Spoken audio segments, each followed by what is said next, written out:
Abrir a palavra de Deus, irmãos, no Evangelho de Lucas, capítulo 9. Nós vamos ler, irmãos, o verso 51 e o 50 até o 53 do Evangelho de Lucas. Diz assim: aconteceu que, ao se completarem os dias em que devia ele ser assunto ao céu, manifestou no semblante a intrépida solução de ir para Jerusalém. E enviou mensageiros que o antecedessem. E indo eles, entraram numa aldeia de samaritanos para lhe preparar pousada. Mas não o receberam, porque o aspecto dele era de quem decisivamente ia para Jerusalém. Amém. Eu quero hoje continuar compartilhando com os irmãos a palavra que eu ministrei há 15 dias atrás, né?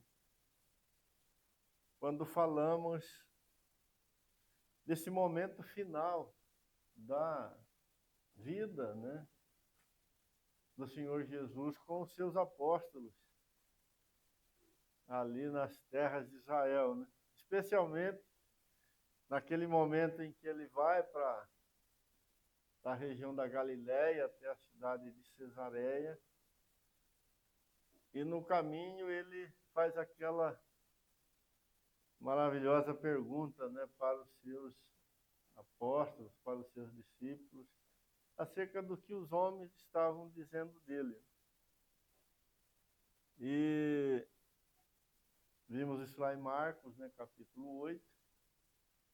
E com base na resposta, né, que eles deram, o Senhor então começa uma abordagem, digamos assim, com eles, né, que envolveu aquele tempo, aquele momento que eles ficaram ali na região de Cesareia, mas ela não se encerrou ali, né? Depois de algum tempo ali em Cesareia, acontece isso que nós lemos aqui em Lucas, capítulo 9, verso 51. Quando Jesus, de novo, né, retorna para Jerusalém. E Lucas aqui fala algo muito especial, né, a respeito desse momento. Ele disse que aconteceu, né, que ao se completarem os dias em que devia ele ser assunto aos céus, manifestou no semblante, né, a intrépida resolução de ir para Jerusalém. Então aconteceu algo inédito, digamos assim, né, naquele convívio entre o Senhor e os apóstolos, que chamou a atenção, né, de todos eles, e esse acontecimento ficou marcado, né, na vida deles.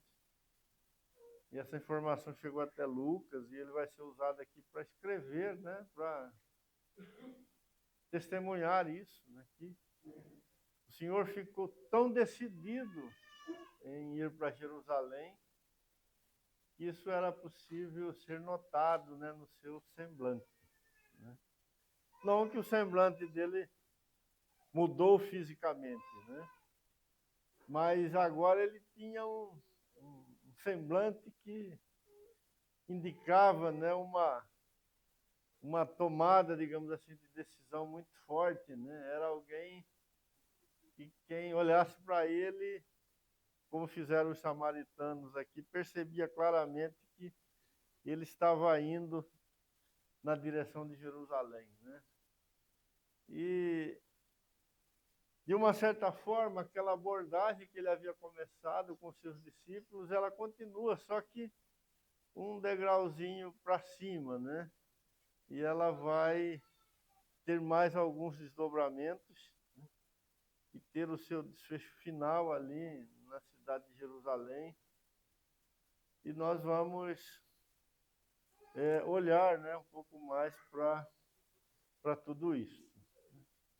Então hoje nós vamos prosseguir. Então, segundo Lucas, né, quando se cumpriu os dias, o Senhor Jesus manifestou no seu semblante, né, a intrépida resolução de ir para Jerusalém. E enviou mensageiros que o antecedessem.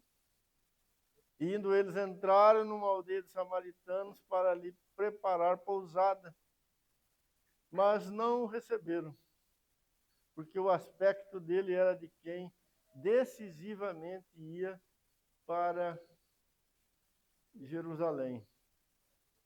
Irmãos, veja que é um ato contínuo aqui, né? Lógico que nós temos intervalos de dias aqui, né? Mas os evangelistas eles organizaram os relatos, né, de uma tal forma para mostrar isso para nós, né? Que aquilo que havia começado quando eles estavam se deslocando até a cidade de Cesareia, agora continuava, né? E numa intensidade, numa profundidade, numa urgência muito maior do que aquela que o Senhor havia manifestado quando eles subiram até a cidade de Cesareia, né? E interessante notar aqui que Lucas não só falou, né, não só indicou Jerusalém, a Jerusalém terrena, né, essa intrépida resolução de ir para Jerusalém. Isso faz a gente pensar, né, no Calvário, ou seja, lá em Jerusalém estava a cruz, né? Lá em Jerusalém o cenário já estava sendo preparado para a crucificação do Senhor, né? Mas Lucas, ele fala que chegou também o tempo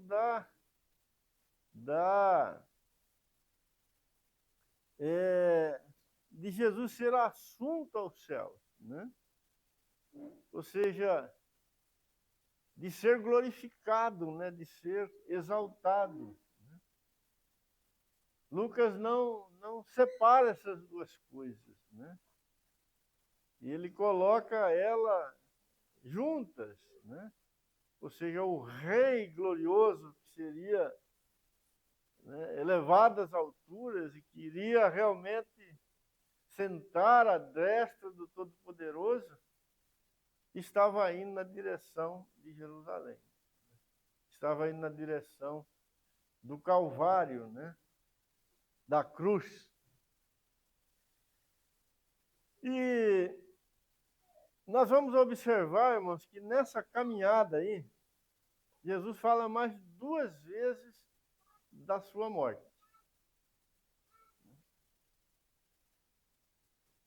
Vamos voltar para o Evangelho de Marcos, capítulo 9, verso 30. Depois que eles descem do monte, né? Jesus liberta um jovem possesso de demônio. E depois de alguns dias, Marcos não relata, eles estão indo na direção de Jerusalém. E tendo partido dali, passavam pela Galiléia e não queria que ninguém o soubesse, porque ensinava os seus discípulos e lhes dizia: o Filho do Homem será entregue nas mãos dos homens e o matarão. Mas 3 dias depois da sua morte, ressuscitará. Eles, contudo, não compreendiam isto e temiam interrogá-lo. Né? Ele já havia falado antes, né, que seria morto, iria sofrer muitas coisas. E agora ele fala de novo, né? E não se esqueça do que Lucas falou, texto que nós já lemos, né? Que Jesus agora está indo na direção de Jerusalém, né? E com o seu semblante, né? Indicando o seu grande desejo, né? De ir até Jerusalém, a decisão, né, que ele tinha no seu coração de realmente ir para Jerusalém. E ele fala para os seus discípulos, lá vão me matar. Depois de 3 dias eu vou ressuscitar. E eles não entendiam isso. Isso estava, de uma certa forma, escondido para eles. Por que, irmãos, isso estava escondido? Por um lado, né, era um mistério de Deus.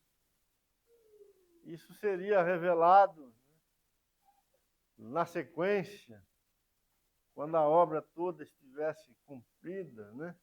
Mas, por outro lado, né, havia algo plantado no coração de todos eles a respeito do Messias, que não batia com esta fala do Filho de Deus. Né?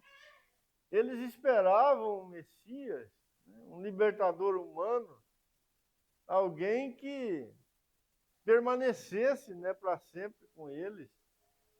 A última coisa que eles imaginavam era que o Messias de Deus, o Cristo de Deus, seria morto, né, e morto numa cruz. Né? Essa era uma ideia que eles não levavam, né, em seus corações a respeito do Cristo prometido. Né? Então, quando o Senhor falava estas coisas, isso era com certeza muito estranho para eles. Né? Como pode, né, aquele que recebeu a promessa, né, de Deus de reinar para sempre, ser morto numa cruz? Então havia essa realidade, né, ali no coração de todos eles. No capítulo 10 aí de Marcos, no verso 32, o Senhor prediz mais uma vez a sua morte. Estavam de caminho subindo para Jerusalém. E Jesus ia adiante de todos os discípulos. Veja como isso é importante, irmão. Ele estava tão decidido em ir para Jerusalém que ele ia na frente. São detalhes, irmãos, que têm um grande significado, né? Ele não estava numa atitude que indicasse, né, qualquer dúvida, qualquer receio, né, qualquer dificuldade. Pelo contrário, ele andava na frente do grupo. Né? Estes se admiravam e o seguiam tomados de apreensão. Veja que o ambiente era tenso, né? E o Senhor com pressa, com um semblante assim diferente, né? Caminhando na frente deles, eles estavam assustados. E Jesus, tornando a levar à parte os 12, passou a revelar-lhes as coisas que lhe haviam sobrevir, dizendo: eis que subimos para Jerusalém, e o Filho do Homem será entregue aos principais sacerdotes e aos escribas, condená-lo-ão à morte, e o entregarão aos gentios, onde escandalizá-lo, cuspir nele, açoitá-lo e matá-lo, mas depois de 3 dias ressuscitará. Então, novamente, né, ele fala para os seus discípulos da sua morte, né, do seu sofrimento, ou da sua cruz, que o Cristo de Deus seria crucificado. Não havia outra alternativa, né?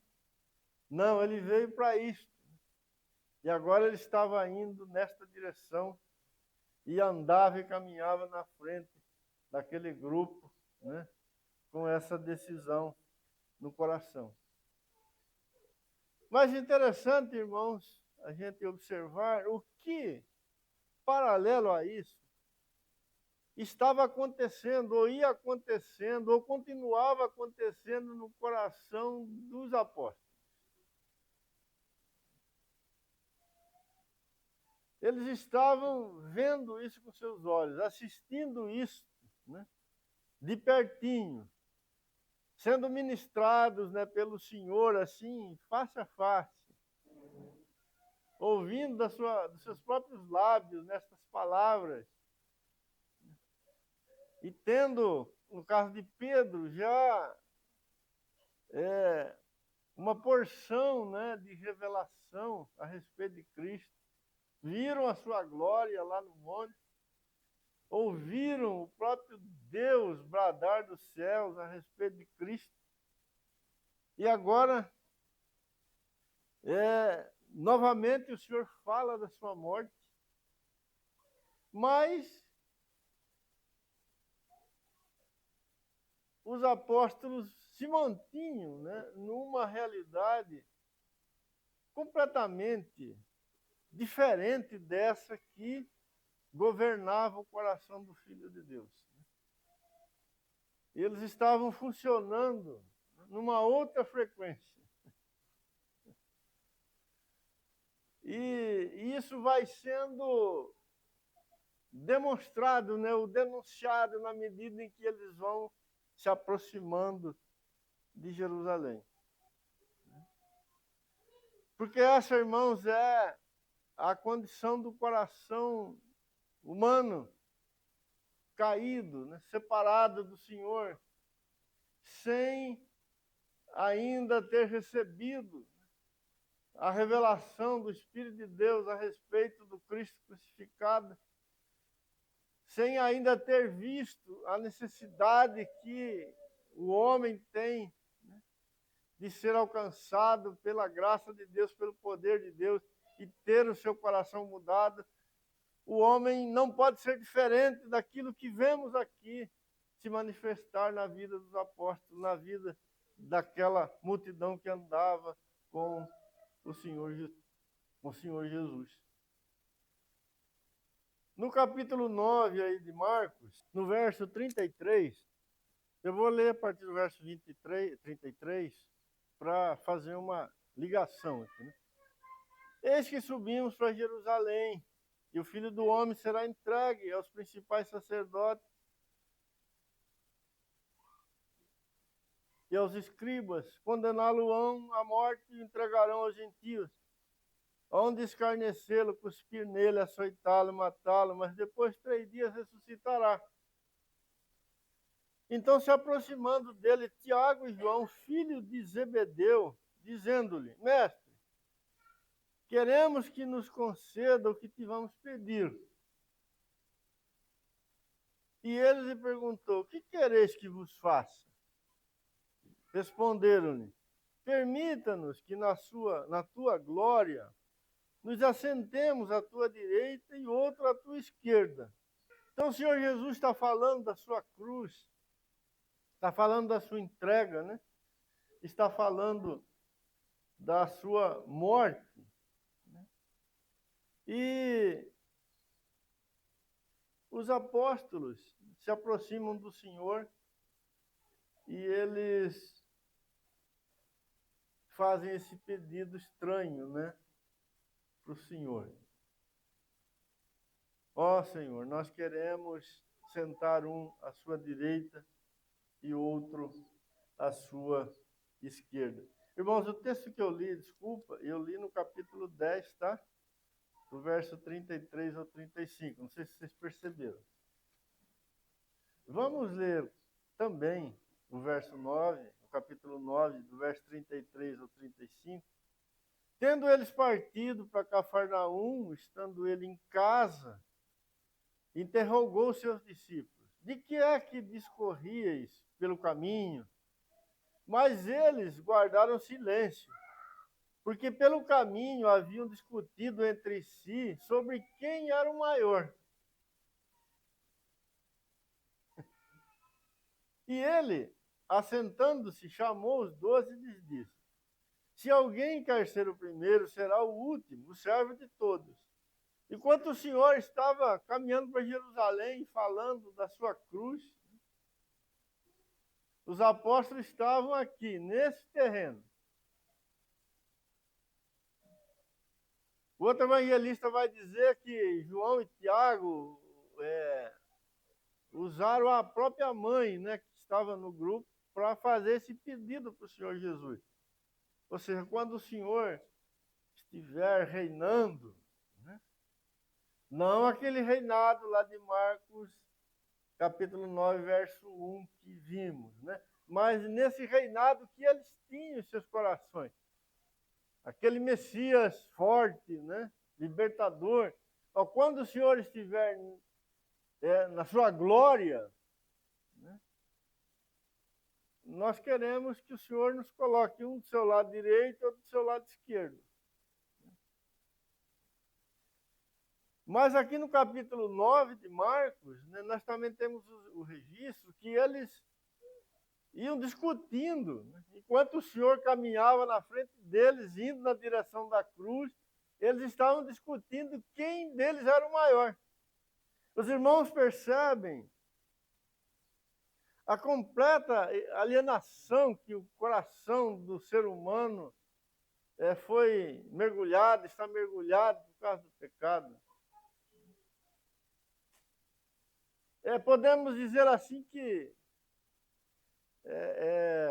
de uma forma literal, né, nunca ninguém teve, né, assim, a oportunidade de estar tão próximo de Deus.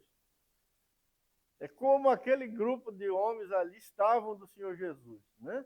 Sim, o Senhor Jesus, homem, carne, né, entre nós, mas também Deus. E ali estavam aqueles homens, né, falando com o Senhor. Mas enquanto o Senhor caminhava na direção da cruz, eles tratavam de outras coisas que não tinham absolutamente nada a ver com o Senhor. Dois mundos, duas realidades, dois corações. O homem completamente diferente do Senhor. Essa é, irmãos, a nossa condição como filhos de Adão. Descrita, né, em todas as páginas das Escrituras. Sem Cristo, nós somos alienados. Né? Estamos no mundo sem Deus. Não conhecemos os caminhos de Deus. Não temos olhos para ver a Deus, nem coração para compreender o Senhor. Por isso, quando o Senhor prometeu a nova aliança, ele disse que tiraria de nós o coração de pedra e colocaria em nós um coração de carne, um coração que teria condições de conhecer a Deus, ter as suas leis no coração e andar em seus caminhos. Pois esse grupo estava ali face a face com o Senhor, mas lá no coração eles estavam completamente distantes, né? Seguindo os seus próprios desejos. Eu não sei se os irmãos notaram, no capítulo 8 aí de Marcos, verso 34, o Senhor já tinha falado, né, para os seus discípulos, quando eles estavam indo ainda na direção de Cesareia, né? Ele disse, convocando a multidão juntamente com seus discípulos, disse-lhe: se alguém quer vir após mim, a si mesmo se negue, tome a sua cruz e siga-me. Isso era completamente diferente do que estavam fazendo os apóstolos. eles estavam discutindo quem era o maior, ou como eles iriam ocupar, né, aquele lugar de maior honra, né, de maior prestígio ali do lado do Senhor. Mas olha o que o Senhor estava dizendo para eles. Quem quiser, pois, salvar a sua vida, perdê-la-á. E quem perder a vida por causa de mim e do Evangelho, salvá-la-á. Que aproveita o homem ganhar o mundo inteiro e perder a sua alma? Que daria o homem em troca da sua alma? Eles tinham ouvido isso, irmão. Mas nada disso estava no coração deles de verdade ainda. Eles estavam vendo com os olhos o Senhor Jesus ir para Jerusalém, mas isso não tocava a vida deles. Ainda era um mistério para eles.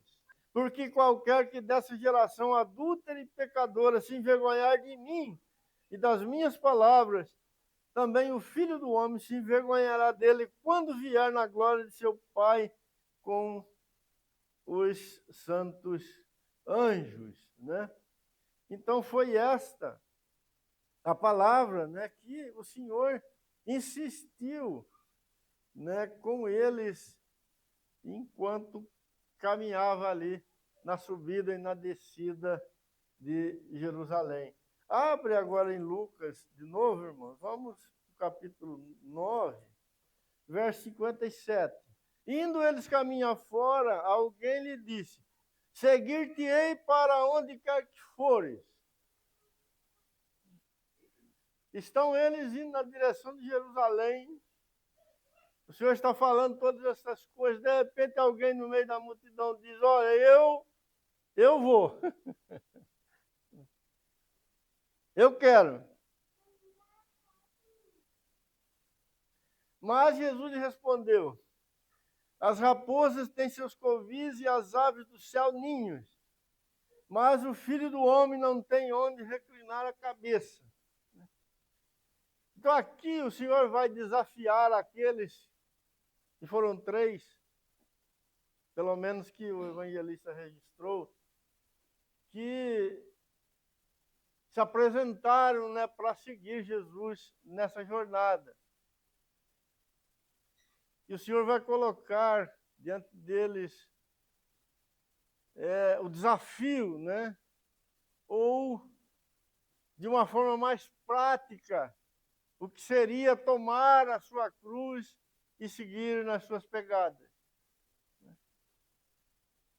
Ou o que seria realmente negar a sua vida, ou perder a sua vida, para depois achá-la.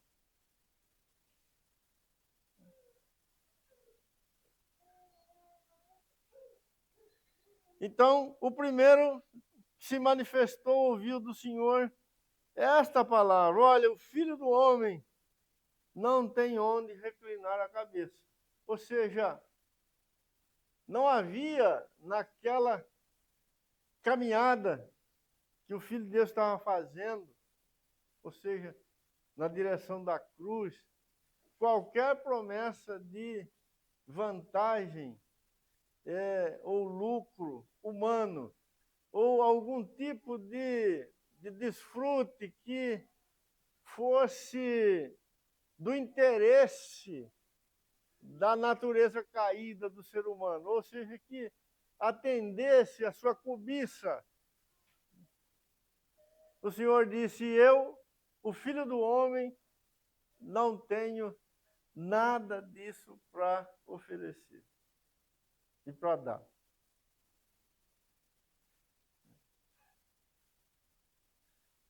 Isso foi a mesma coisa que lá em Marcos nós vimos, né? Quando o Senhor fala: o que adianta o homem ganhar o mundo inteiro e perder a sua alma. Ou seja, quando o coração humano está ocupado com os ganhos, os lucros deste mundo, ele ainda não entendeu, não abraçou de fato, né, a cruz do Senhor Jesus, porque ela destrói essa realidade no coração daqueles que ela salva. Então o Senhor Jesus diz para este primeiro que se manifestou: o Filho do Homem não tem aonde reclinar a cabeça. Você quer vir? Pode vir. O segundo, a outro disse, segue-me. Ele, porém, respondeu, permita-me ir primeiro sepultar meu pai. Não é que o pai desse rapaz aqui, ou desse homem, né, estivesse morto. Não há nada assim no texto que indique isso, né? O mais provável é que ele estava disposto a seguir o Senhor, né? Mas ele queria um tempo para cuidar de seu pai, né? Até que seu pai morresse, coisa do tipo, para aí ele, então, livre dessa responsabilidade, poder, então, seguir o Senhor Jesus. A sua disposição em seguir o Senhor Jesus não era fazer disso algo absoluto na sua vida. Estava condicionado a outras coisas. Ele não seria de imediato todo do Senhor. Ele ainda queria manter na sua vida outras coisas, embora fossem coisas legítimas, mas eram outras coisas. E veja o que o Senhor Jesus disse. Mas Jesus insistiu, deixa os mortos o sepultar os seus próprios mortos. Tu, porém, vai e prega o reino de Deus.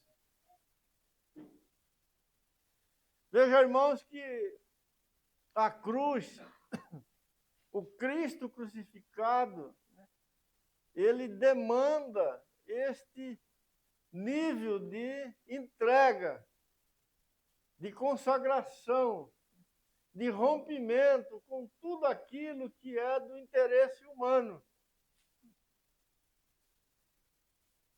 Todas estas coisas que são nossas, elas precisam ir para o lugar delas. E o Senhor ser absoluto, né, na nossa vida. Senão, a cruz ainda está inoperante. E surge um terceiro. Outro lhe disse, seguir-te-ei, Senhor, mas deixa-me primeiro despedir-me dos de casa. Mas Jesus lhe replicou, ninguém que, tendo posto a mão no arado, olha para trás, é apto para o reino de Deus. Este aqui queria seguir o Senhor, se apresentou para seguir o Senhor. Mas o Senhor está indo na direção de Jerusalém. Ele está indo ao encontro da cruz. Ele é o Cristo crucificado. E se alguém quisesse ser seu discípulo, como vimos lá em Marcos, tem que tomar a sua cruz também. Tem que andar nas suas pegadas. Este aqui quer seguir o Senhor Jesus, mas ele diz, eu quero ir em casa despedir do meu pessoal. O Senhor falou, ninguém que tendo posto a mão no arado, olha para trás, é apto para o reino de Deus. O Senhor Jesus, irmão, está indo para Jerusalém e ele está tão decidido que os seus discípulos não conseguem nem acompanhar ele na estrada.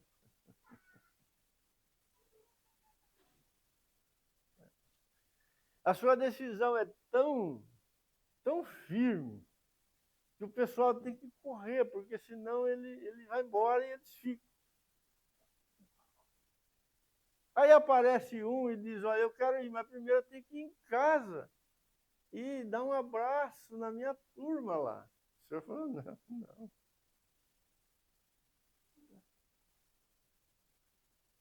Você tem que vir comigo. Porque quem coloca a mão no arado e olha para trás não é apto para o reino de Deus. Veja como é desafiador andar nesse caminho. Como que a obra da cruz na vida daqueles que querem seguir o Senhor Jesus, ela é radical, irmão. Ela é profunda. Ela tem uma ação completa.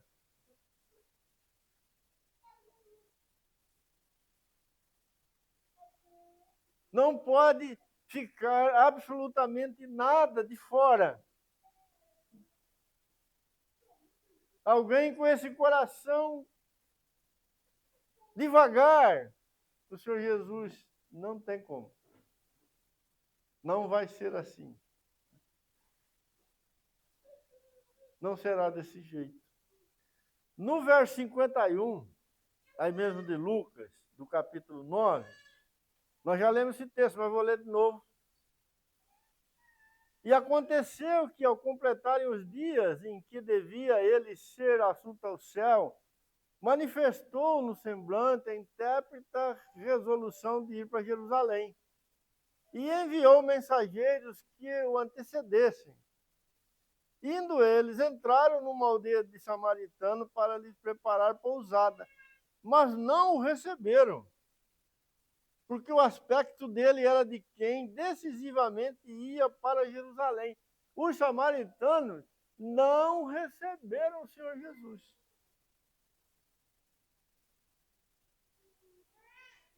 Eles foram, esses samaritanos desta aldeia aqui, eles foram, assim, rebeldes mesmo, né? Eles perceberam que o Senhor Jesus estava indo para Jerusalém. Não sabemos pelo texto se eles tinham alguma compreensão a respeito do que o Senhor Jesus ia fazer em Jerusalém. Provavelmente não. Mas o simples fato de perceberem que o Senhor estava indo em direção a Jerusalém, eles já rejeitaram o Senhor. Esses samaritanos aqui, irmãos, mostram para nós, né, como que, de um modo geral, o homem, ele quer ficar longe, né, do Senhor crucificado. Eles querem distância daquele que fez esse caminho até Jerusalém. E o mais incrível que acontece nesse texto, né, é que, verso 54, vendo isso os discípulos, Tiago e João perguntaram ao Senhor, queres que mandemos descer fogo do céu e consumir a todos? Os samaritanos não querem o Senhor que está indo para a cruz. Os dois apóstolos, né, falaram, então vamos resolver essa questão aqui, vamos fazer cair fogo do céu e vamos consumir todo mundo. A resposta do Senhor, voltando-se, os repreendeu e disse, vós não sabeis de que espírito sois, pois o Filho do Homem não veio para destruir as almas dos homens, mas para salvá-las. E seguiram para outra aldeia. Os judeus odiavam tanto os samaritanos, né, que eles faziam isso com frequência. Eles amaldiçoavam os samaritanos. E uma das coisas que eles desejavam, né, que acontecessem na vida dos samaritanos era isso, que caísse fogo dos céus e consumissem eles, né? Era uma espécie de oração diária que eles faziam em favor dos samaritanos. João e Pedro e Tiago aqui estão orando mais uma vez aquilo que com certeza já tinham falado muitas vezes na vida deles, né?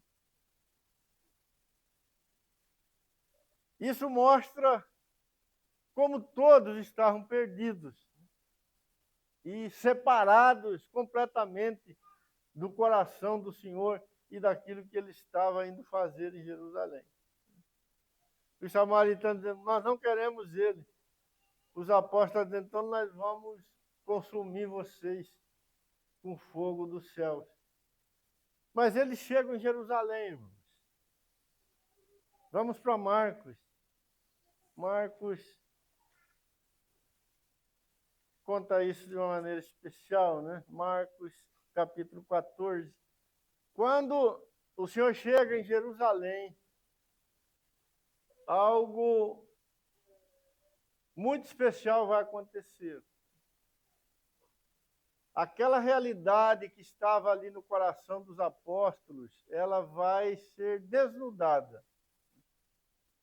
Ela vai ser descoberta. E algo terrível, né, vai acontecer nesta hora ali. Mas, por outro lado, gloriosa, né? Marcos 14, verso 27.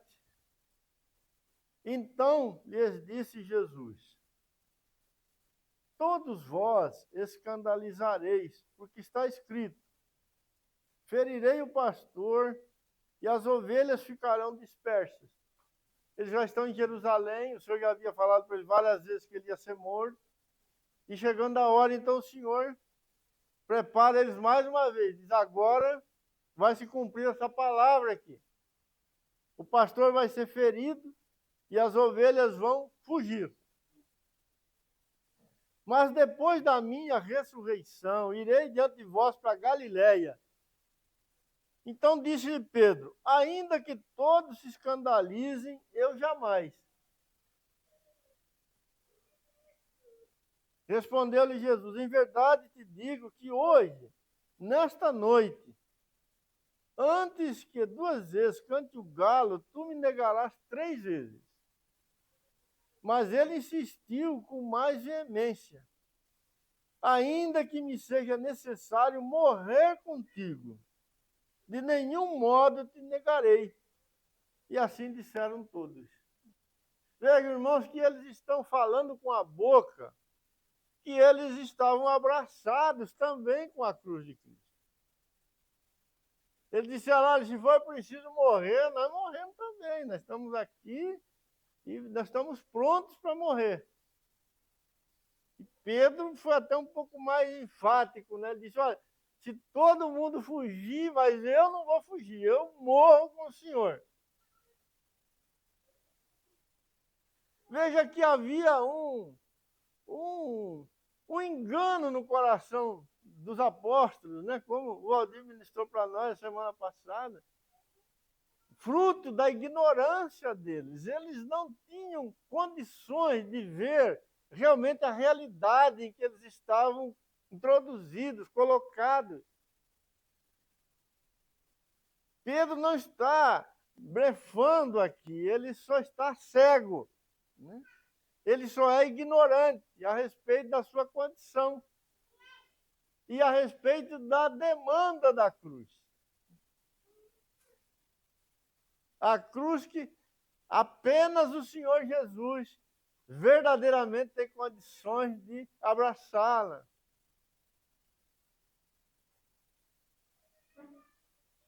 Então ele disse, nós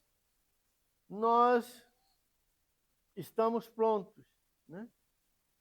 Só que o Senhor Jesus está anunciando que essa situação seria descoberta naquela noite.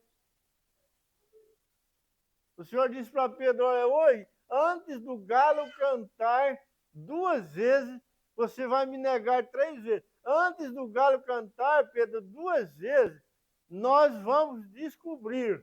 Eu já sei, mas você não sabe, né? O que realmente está no teu coração. Como você é de fato.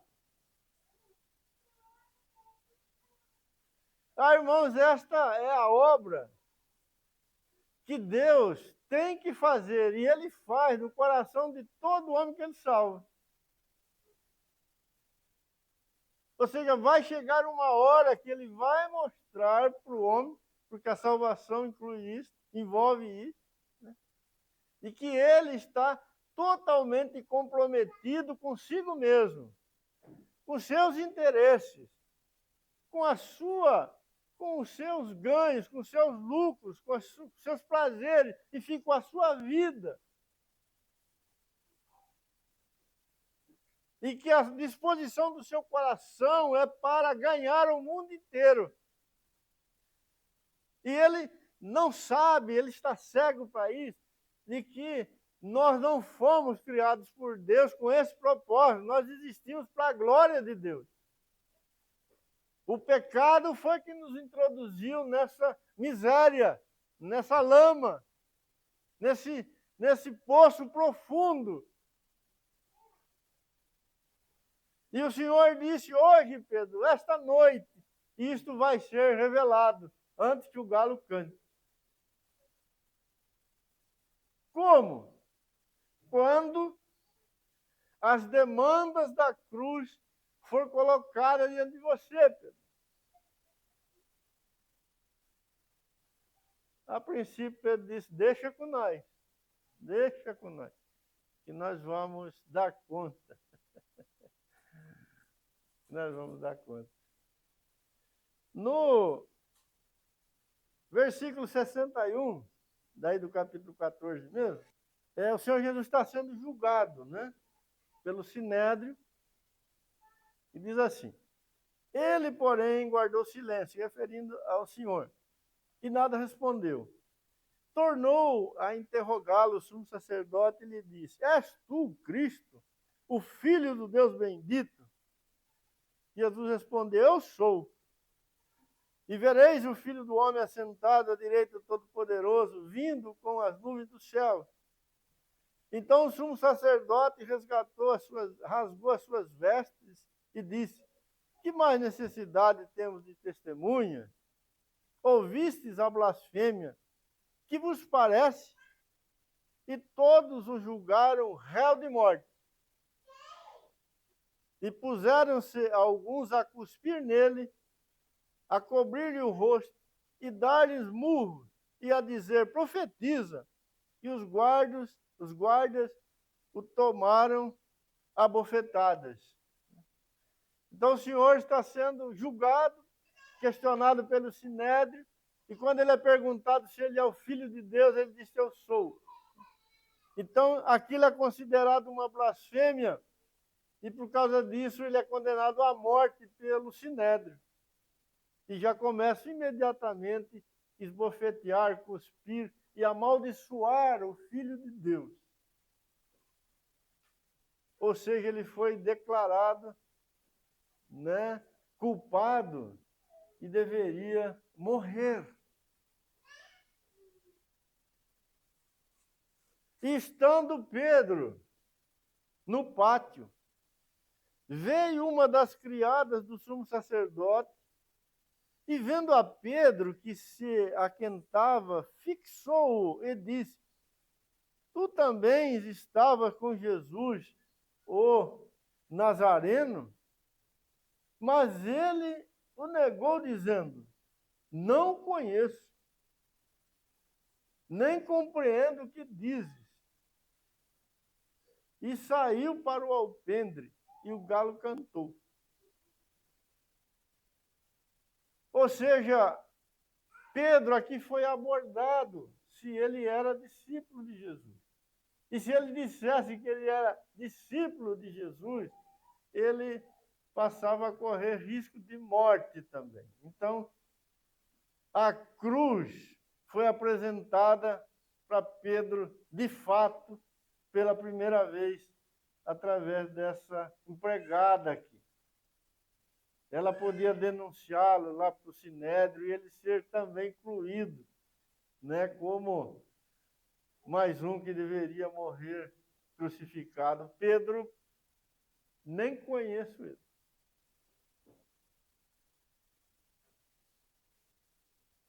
E fez de conta que não era com ele e fugiu dali. Por que Pedro está fazendo isso, irmãos?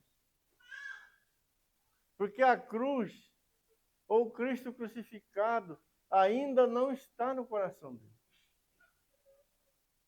É o mesmo homem que um pouco antes estava discutindo com os demais para ver quem seria o maior.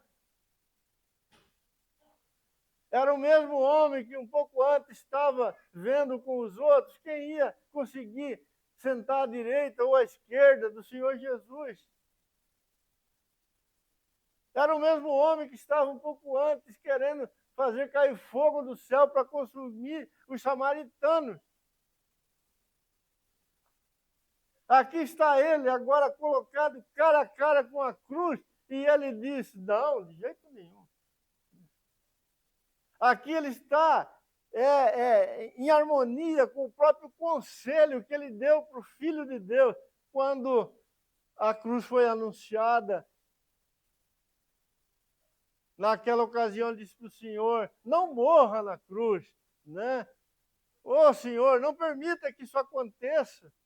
E o Senhor disse que ele estava falando por inspiração do diabo.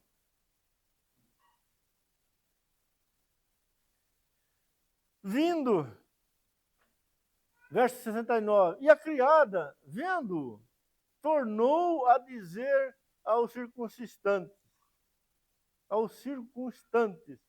este é um deles. Mas ele outra vez negou. E pouco depois, os que ali estavam disseram a Pedro, verdadeiramente é um deles, porque também tu és galileu. Por causa do sotaque, era difícil esconder, não tinha como se esconder. Ele, porém, começou a praguejar e a jurar, não conheço esse homem de quem falai. E logo cantou o galo pela segunda vez. Então Pedro se lembrou da palavra que Jesus lhe dissera, antes que 2 vezes cante o galo, tu me negarás 3 vezes. E caindo em si, desatou a chorar. O outro, o evangelista Lucas, se não me fala a memória, diz que ele chorou amargamente. Veja, irmãos, que Pedro, ele foi denunciado. A cruz não estava ainda no seu coração. Não havia feito a obra no seu coração. Veja que aqui a diferença entre Cristo e os demais ficou clara, foi exposta. As palavras, elas cederam a vez para os fatos, para a realidade. Às vezes, irmãos, manifestamos a teoria da cruz. Falamos da cruz de Cristo. Discutimos sobre a cruz de Cristo. Compreendemos a cruz de Cristo. Mas a cruz de Cristo, ela se mostra realmente presente e operante em situações concretas. como estamos vendo aqui. Até minutos antes, Pedro estava afirmando que ele estava pronto para morrer. Ele não teria nenhuma dificuldade de ir com o Senhor até a cruz. Mas quando ele foi colocado dentro dos fatos, da realidade, quando realmente a cruz tocou a carne de Pedro, o mundo de Pedro, os seus interesses, os seus planos, as suas ideias, aquilo que Pedro amava, aquilo que Pedro queria. Ou seja, quando a morte foi colocada diante dele, a possibilidade literal de morrer, Pedro falou: não.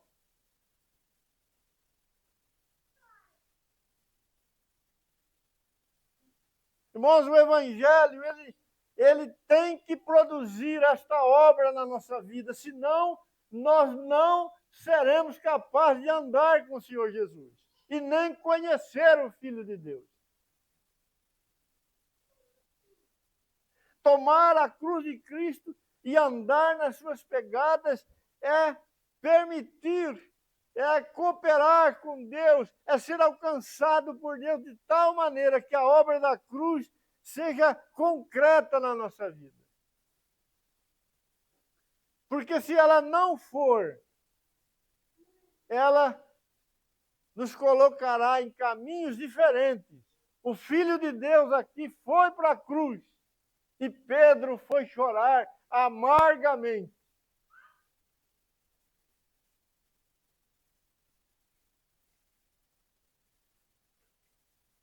E não só Pedro, todos os outros apóstolos fizeram a mesma coisa.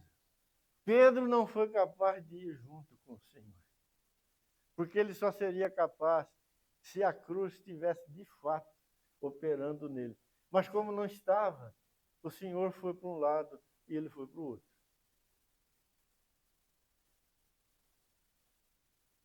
Ah, querido, isso vai acontecer com cada um de nós, se ainda não aconteceu.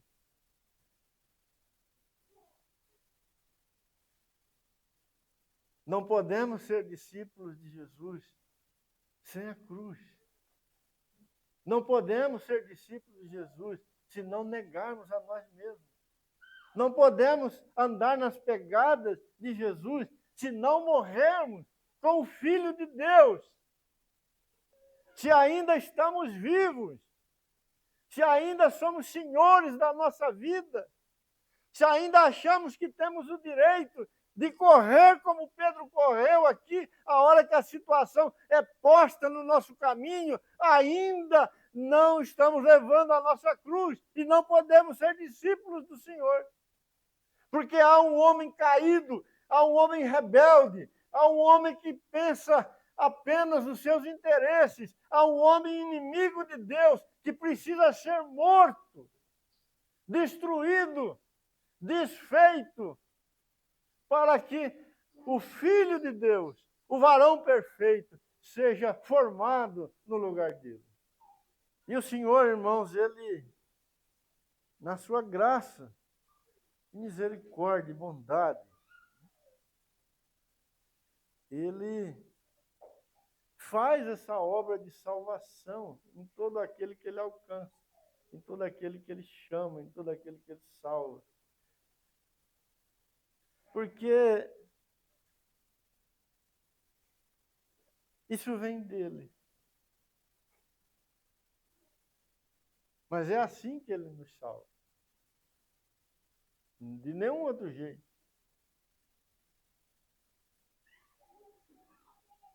No Evangelho de João, esse é o último texto que vamos ler, João registrou algo que os outros evangelistas não registraram. É um ato, né, uma cena que está depois dessa que Marcos registrou. João 21, verso 15.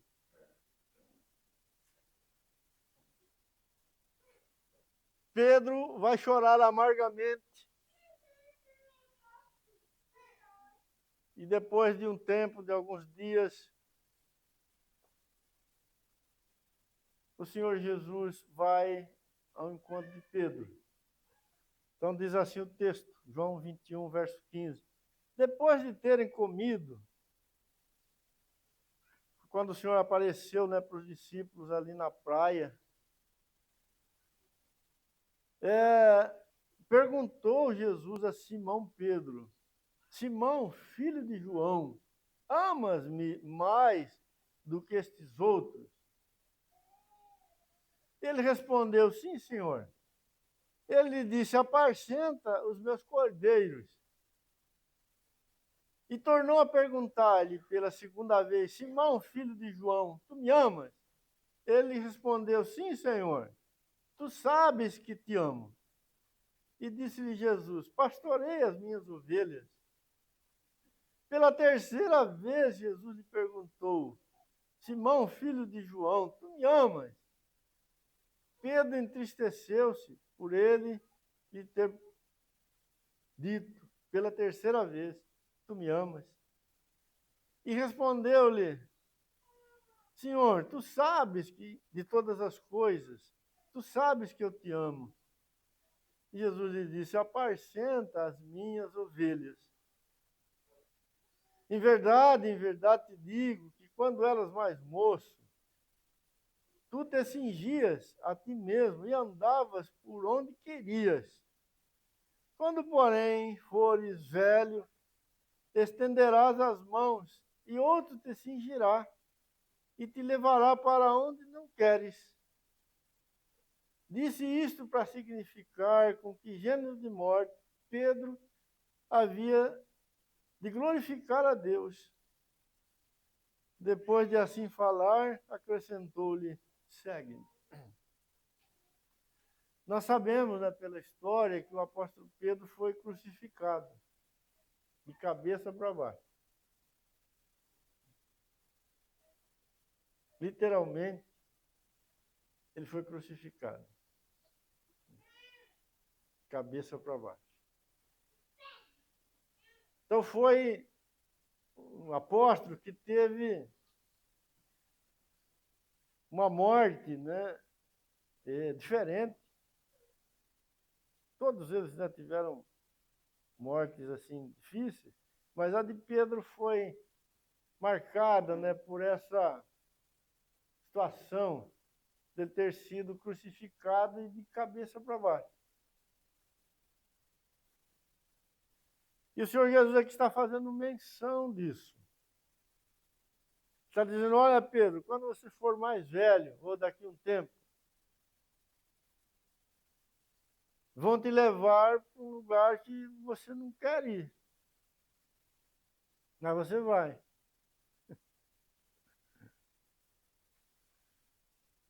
E a sua morte, né, vai glorificar a Deus. E não sei se os irmãos observaram que o Senhor Jesus pergunta para Pedro 3 vezes se ele o amava. 3 vezes. Um pouco antes, alguns dias antes, Pedro, quando colocado diante da cruz, ou seja, da possibilidade de morrer por causa da sua associação com o Filho de Deus, ele negou o Senhor Jesus 3 vezes. O Senhor Jesus está restaurando Pedro aqui. E ele não está perguntando para Pedro assim: Pedro, você me confessa agora? E se Pedro de repente tivesse respondido: sim, Senhor, eu te confesso. E perguntasse de novo, segunda vez, terceira vez. Mas o Senhor Jesus não pergunta isso. Ele pergunta: Pedro, você me ama? Você me ama, Pedro? Você me ama, Pedro? Ah, Pedro, quando você for mais velho, você vai ter, Pedro, a oportunidade, mais uma vez, de verdadeiramente confirmar e mostrar diante dos homens que você me ama.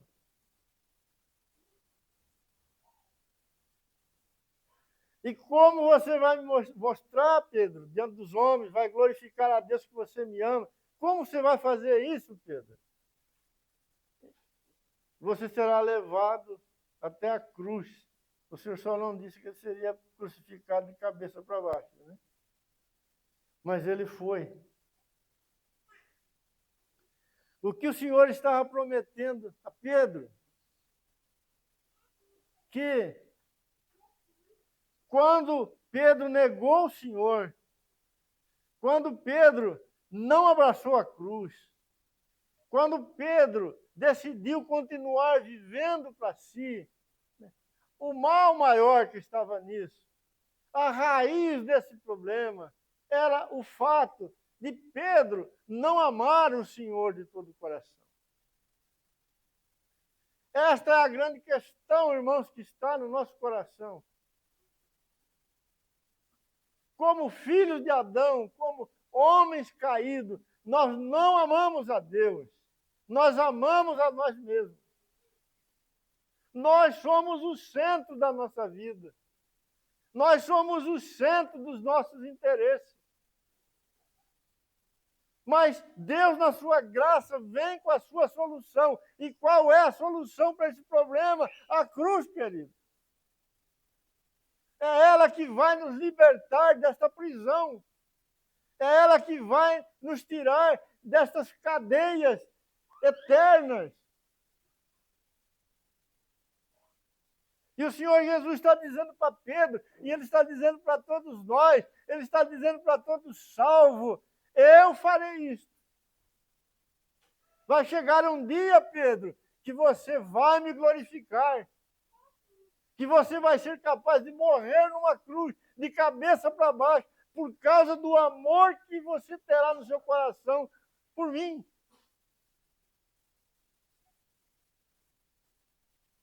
O grande desafio de tomar a cruz e seguir a Cristo Jesus é este.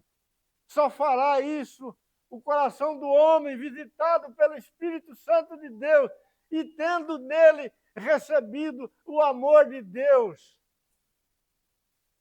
Antes disso, o homem amará a si mesmo e viverá para os seus interesses todos os dias da sua vida. Graças a Deus que o Senhor faz essa obra no coração daqueles que Ele alcança. Quero deixar para você o último texto. Romanos, capítulo 6, verso 5. Porque se fomos unidos com Ele na semelhança da sua morte, certamente o seremos também na semelhança da sua ressurreição. Sabendo isto, que foi crucificado com Ele o nosso velho homem, para que o corpo do pecado seja destruído, e não sirvamos o pecado como escravos, porquanto quem morreu está justificado do pecado. Ora, se já morremos com Cristo, cremos que também com Ele viveremos, para a glória do Senhor. Amados, que o nosso coração de alegre nessa noite. Porque Deus não desistirá de nenhum dos seus filhos até que isto aqui seja realizado nele de forma profunda, para a glória do seu nome. Se dependesse de nós, nada disso aconteceria. Mas aquele que nos alcançou, Ele é poderoso para terminar essa obra na nossa vida. Então, não fuja, não corra, clame ao Senhor.